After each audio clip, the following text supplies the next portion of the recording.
മഹാനായ നബി മുഹമ്മദ് മുസ്തഫ സല്ലല്ലാഹു അലൈഹി വസല്ലമ തങ്ങളുടെ മകൾ ഫാത്തിമ ബീബി റളിയല്ലാഹു അൻഹ എത്രയോ പണക്കാര് തങ്ങളുടെ വീടിന്റെ മുന്നിൽ വിവാഹാലോചനയുമായി വന്നു. അല്ലാഹുവിന്റെ പ്രവാചകൻ വിവാഹം കഴിപ്പിച്ചു കൊടുത്തില്ല. ആർക്കാണ് വിവാഹം കഴിപ്പിച്ചു കൊടുത്തതെന്നറിയുമോ? മഹാനായ സയ്യിദുനാ അലി ഇബ്നു അബീ ത്വാലിബ് റളിയല്ലാഹു അൻഹു തങ്ങൾക്കാണ്. പണക്കാരനായിരുന്നില്ല, പാവപ്പെട്ട അലിയാര് തങ്ങൾക്കാണ് വിവാഹം കഴിപ്പിച്ചു കൊടുത്തത്. ഒട്ടകമുള്ള വീടുകളിലേക്ക് പുല്ല് വെട്ടിക്കൊടുത്ത് ആ തുച്ഛമായ പണം കൊണ്ട് ജീവിക്കുന്നയാളാണ് അലിയാര് തങ്ങള്. ആ അലിയാര് തങ്ങളുടെ കൈകളിലേക്കാണ് തങ്ങളുടെ മകളെ ഏൽപ്പിച്ചു കൊടുത്തത്. എന്റെ ചെറുപ്പക്കാരാ, ഫാത്തിമ ബീബി റളിയല്ലാഹു അൻഹ അവിടുന്ന് അലിയാര് തങ്ങളുടെ കൈ പിടിച്ച് ഈ ലോകത്തോട് വിട പറയുകയാണ്. മയ്യത്ത് കുളിപ്പിച്ച് വെള്ള വസ്ത്രത്തിൽ പൊതിഞ്ഞ് നമസ്കാരം കഴിഞ്ഞ് ജന്നത്തിൽ ബഖീൽ ഒരുക്കി വെച്ച കാരണം മണ്ണായ ഖബറിലേക്ക് ജനാസയെ വെച്ചു. പിടി മണ്ണ് വാരി ഇറങ്ങി എല്ലാവരും പിരിഞ്ഞുപോയി. അലിയാര് തങ്ങളും വീട്ടിലേക്ക് കടന്നു വന്നു. പാതിരാത്രി ആയപ്പോൾ അലിയാര് തങ്ങൾക്ക് സമാധാനം കിട്ടുന്നില്ല. കാരണം എന്തെന്നറിയുമോ? ഇന്നലെ വരെ കൂടെ ഉണ്ടായിരുന്ന ഫാത്തിമ ഇന്നില്ല.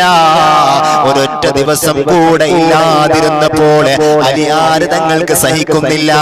അലിയാര് തങ്ങൾ ഫാത്തിമ ബീബി റളിയല്ലാഹു അൻഹയുടെ ഖബറിന്റെ അടുത്തേക്ക് ചെല്ലുകയാണ്. ഫാത്തിമ ബീബിയുടെ ഖബറിന്റെ ചാരത്തേക്ക് ചെല്ലുകയാണ്.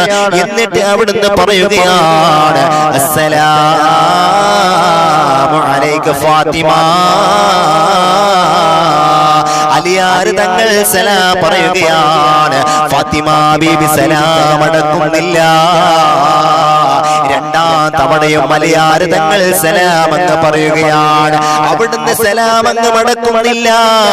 അലിയാര് തങ്ങൾ പറയുകയാണ്, എന്തേ ഫാത്തിമ, എന്നോട് പിണക്കമാണോ ഫാത്തിമ? പാതിരാത്രിക്ക് ഒരു ഭാര്യയുടെ അടുത്ത് ചെന്ന് പറയുകയാണ്, സലാം അടക്ക് ഫാത്തിമ, പിണങ്ങല്ലേ ഫാത്തിമ. സലാം അടക്കാതെ കണ്ടപ്പോൾ ഖബറിന്റെ അടുത്തേക്ക് അലിയാര് തങ്ങൾ അങ്ങിയിരിക്കുകയാണ്. എന്നിട്ട് ഖബറിനോട് പറയുകയാണ്, ഖബറേ, എന്റെ ഫാത്തിമ സലാം അടക്കുന്നില്ല. അവളുടെ അവസ്ഥ എന്താണ്? അവൾക്ക് സുഖമാണോ?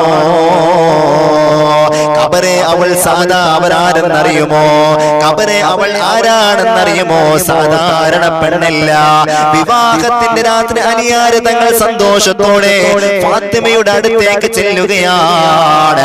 അല്ലാഹുവിന്റെ ഹബീബിന്റെ പൊന്നുമോളെ കിട്ടിയതിന്റെ സന്തോഷത്തിൽ മണിയറയിലേക്ക് ചെല്ലുകയാണ്. ആ സമയത്ത് അലിയാര് തങ്ങൾ കണ്ടത് എന്തെന്നറിയുമോ? അലിയാര് തങ്ങൾ കണ്ടത് എന്തെന്നറിയുമോ? ഫാത്തിമ ബീബി കരയുകയാണ്. ഫാത്തിമ ബീബി തേങ്ങി തേങ്ങി കരയുകയാണ്. അലിയാര് തങ്ങൾ ചോദിക്കുകയാണ്, എന്തിനാണ് ഫാത്തിമ കരയുന്നത്? എന്തിനാണ് ഫാത്തിമ നീ കരയുന്നത്? അവിടുന്ന് പറഞ്ഞു,